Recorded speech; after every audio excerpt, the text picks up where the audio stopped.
teruskan. Sekarang kita akan membahas mengenai materi IPS terpadu, yaitu IPS Ekonomi. Bagian bab 3, ketergantungan antar ruang dan pengaruhnya bagi kesejahteraan masyarakat. Kemudian materi pokok yang akan kita bahas hari ini adalah mengenai perdagangan internasional. Sebelum kita membahas materi mengenai perdagangan internasional, kita lihat dulu kompetensi dasar dari perdagangan internasional itu. Di sini kompetensi dasar menganalisis ketergantungan antar ruang dilihat dari konsep ekonomi. Di sini konsep ekonomi produksi, distribusi, konsumsi, harga, pasar, dan pengaruhnya terhadap migrasi penduduk, transportasi, kemudian lembaga sosial, pendidikan, ekonomi, dan sebagainya. Di sini kita lihat juga tujuan pembelajarannya. Tujuan pembelajarannya, siswa setelah mengikuti kegiatan belajar mengajar ini, yang pertama, dia akan mampu menjelaskan mengenai pengertian dari perdagangan internasional. Kemudian yang kedua, siswa nanti mampu menjelaskan apa saja faktor yang mempengaruhi perdagangan internasional. Kemudian menjelaskan mengenai manfaat dari perdagangan internasional. Dan yang terakhir akan dibahas, siswa dapat menjelaskan mengenai hambatan dari perdagangan internasional.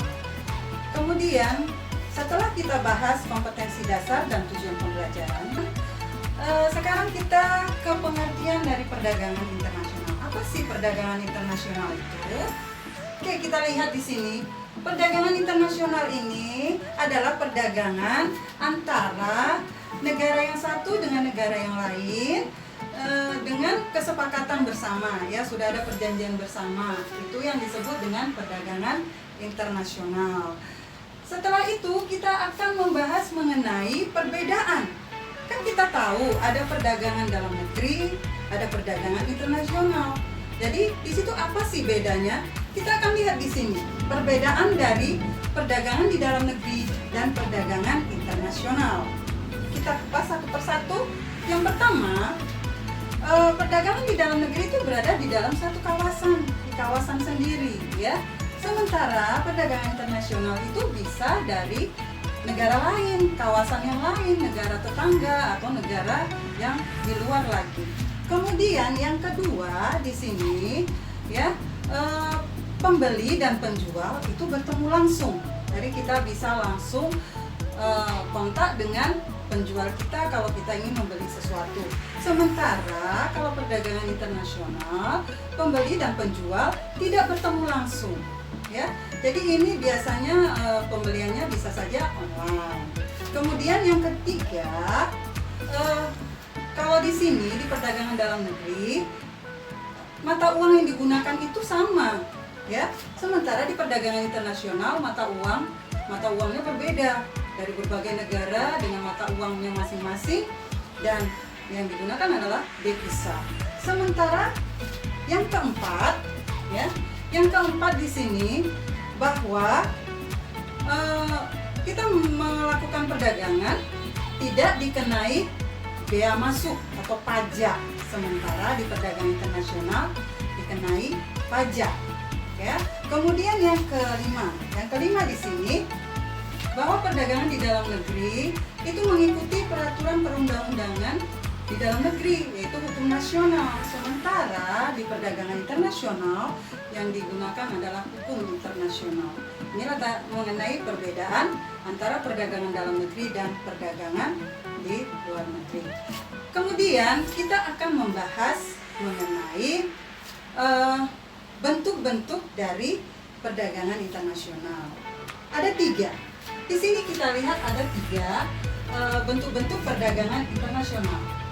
Yang pertama itu ada bilateral, kemudian ada regional, yang ketiga ada multilateral. Inilah 3 bentuk dari perdagangan internasional. Kalau yang bilateral itu hubungan kerjasama antara 2 negara, ya. Misalnya di sini contohnya kerjasama antara bangsa Indonesia dengan bangsa Amerika. Kemudian kalau regional, ini kerjasama itu terjadi antara satu negara dengan negara di kawasan yang sama, ya. Misalnya di sini ASEAN, ya. ASEAN ini merupakan suatu bentuk kelompok atau bertujuan kerjasama dalam bidang ekonomi di negara-negara Asia Tenggara. Kemudian yang ketiga adalah multilateral. Multi itu banyak, jadi berarti dengan banyak negara. Bisa contohnya gerakan non-blok, kemudian bisa juga APEC, OPEC, dan sebagainya. Inilah bentuk dari perdagangan internasional. Kemudian kita ke faktor pendorong dari perdagangan internasional, ya. Setelah tadi kita bahas mengenai bentuk-bentuknya, maka kita sekarang ke faktor pendorong mengapa perdagangan internasional itu dilakukan. Di sini faktor pendorongnya ada, kita lihat. Yang pertama adalah perbedaan sumber daya alam. Jadi perbedaan sumber daya alam inilah yang mendorong terjadinya perdagangan internasional, karena sumber daya alam di satu negara dengan negara lainnya jelas berbeda. Kemudian perbedaan sumber daya, kualitas sumber daya manusianya. Jadi perbedaan kualitas sumber daya manusia itu juga menentukan terjadinya perdagangan nasional. Kemudian perbedaan iptek, di sini perbedaan ilmu pengetahuan dan teknologi itu yang mendorong terjadinya perdagangan internasional. Kemudian faktor perbedaan budaya dari negara-negara yang satu dengan negara lainnya. Kemudian yang kelima, perbedaan lain. Perbedaan lainnya itu bisa upah, harga nilai barang, kemudian biaya produksi dan selera. Ya, jadi di sini faktor yang mendorong terjadinya perdagangan internasional itu tadi seperti yang sudah kita lihat di sini. Kemudian setelah kita membahas mengenai faktor pendorong, maka kita sekarang ke apa manfaat dari perdagangan internasional. Ya, ada di sini juga. Adapun manfaat dari perdagangan internasional, yang pertama itu adalah menciptakan spesialisasi dari produk, ya, produk atau produksi, ya, menciptakan spesialisasi produksi. Kemudian mendapatkan barang dengan mudah dan harganya lebih murah. Kemudian mendorong kegiatan produksi, ya, kegiatan produksi antar negara. Kemudian meningkatkan hubungan persahabatan dan kerjasama. Itu banyak, ya, sekarang hubungan antara negara satu dengan negara lainnya untuk meningkatkan kerjasama di bidang ekonomi, budaya, dan sosial. Kemudian pendapatan negara jelas akan meningkat, ya, dan itu dilihat melalui devisa negara. Kemudian mendorong pertumbuhan ekonomi dan meningkatkan banyak tenaga kerja, jadi banyak menyerap tenaga kerja. Jadi kalau sudah tumbuh perekonomian, munculnya pekerjaan-pekerjaan sehingga mampu menyerap dari tenaga kerja. Kemudian selanjutnya kita ke mendorong kemajuan iptek. Itu sudah sejalan, ya, karena tadi mendorong pertumbuhan ekonomi, kemudian juga mendorong pertumbuhan kemajuan ilmu pengetahuan dan teknologi, dan yang terakhir adalah memenuhi kebutuhan dan jasa. Setelah kita tadi membahas mengenai manfaat dari perdagangan internasional, sekarang kita ke hambatan dari perdagangan internasional.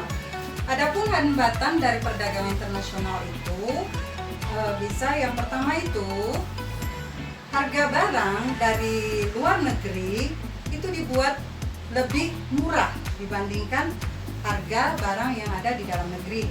Kemudian yang kedua, dibuatnya proteksi, ya, dibuat ketentuan proteksi, di mana di sini merupakan kebijakan dari pemerintah yang berada di dalam negeri. Misalnya pemerintah Indonesia menetapkan tarif impor untuk impor barang dari negara lain itu lebih tinggi dibandingkan dalam negeri. Kemudian yang ketiga di sini kuota, ya, kuota, menetapkan kuota. Di sini merupakan kebijakan dari pemerintah untuk menentukan ya atau membatasi jumlah ekspor ataupun impor. Kemudian kita ke bea masuk yang ditetapkan lebih tinggi. Kemudian terjadinya pertentangan ataupun peperangan dengan negara lain itu juga menghambat terjadinya perdagangan internasional. Dan kemudian politik dumping. Di sini adalah kebijakan pemerintah untuk menentukan harga, ya, menentukan harga barang dari luar negeri itu lebih rendah dibandingkan harga dari dalam negeri. Inilah tadi mengenai hambatan yang terjadi di dalam perdagangan internasional. Adapun kesimpulan kita hari ini, yang pertama, bahwa perdagangan internasional itu adalah perdagangan antara negara yang satu dengan negara yang lain, meliputi kegiatan ekspor dan impor. Kemudian perdagangan internasional terjadi karena adanya perbedaan barang yang dihasilkan masing-masing negara. Kemudian yang ketiga, setiap negara haruslah kreatif dan inovatif agar hasil produksi yang dibuat ya itu dapat dikenal oleh masyarakat dunia. Itulah kesimpulan kita hari ini, dan kita akan menutup pembahasan materi kita mengenai perdagangan internasional hari ini dengan mengucapkan Assalamualaikum warahmatullahi wabarakatuh.